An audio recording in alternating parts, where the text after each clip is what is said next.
Neste problema, nós temos um copo contendo refrigerante e no seu interior vão se formar bolhas.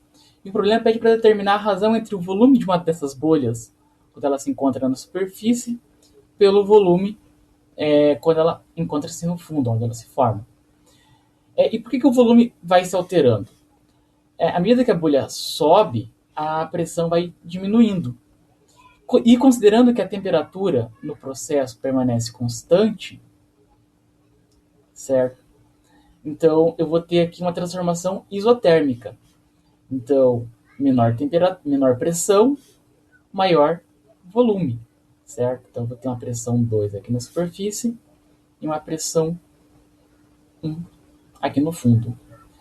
A pressão muda porque a pressão depende da quantidade de líquido que se encontra sobre a bolha, certo? No fundo tem muito mais líquido sobre a bolha do que na superfície.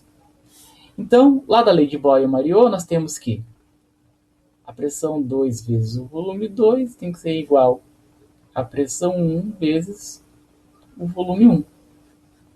Certo? Então, como eu quero a razão entre o volume 2 pelo volume 1, isso vai ser igual à pressão 1 sobre a pressão 2.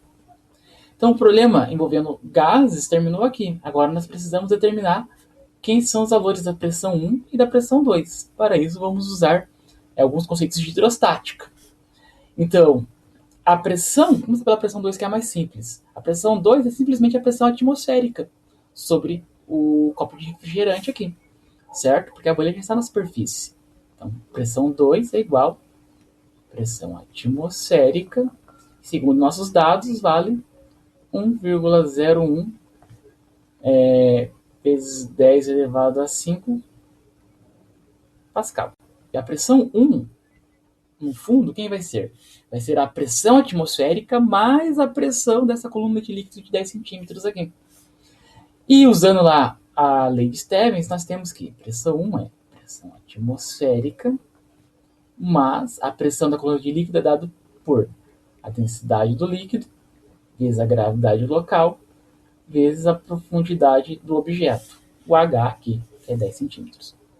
Então, substituindo os valores dados no problema, pressão 1 é igual a pressão atmosférica 1,01 vezes 10 elevado a 5, mais densidade 1.000 kg por metro cúbico, a gravidade 10 metros por segundo ao quadrado, e a altura, como eu sou trabalhando tudo nesse I, eu vou usar aqui 0,1 metros.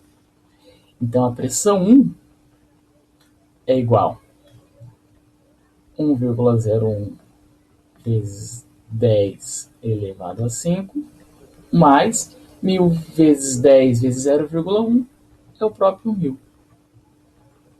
Preciso somar isso daqui. Tenho que deixar os dois termos com a potência de mesma base. Então, vou transformar tudo para potência de base 3. P1 é igual a 101. A vírgula está aqui, caminhei 2 casas para a direita, então vou subtrair 2 do meu expoente aqui. 10 elevado ao cubo. Mais 1.000 é 1 vezes 10 ao cubo. Então, a pressão 1 é igual a 102 vezes 10 elevado ao cubo, que é a mesma coisa que 1,02 vezes 10 elevado a 5 Pascal. Então, substituindo os valores de P1 e P2 aqui na primeira expressão, nós temos que a razão entre o volume 2 e o volume 1 é 1,02 vezes 10 à quinta divididos por 1,01 vezes 10 à quinta. 10 à quinta simplifica.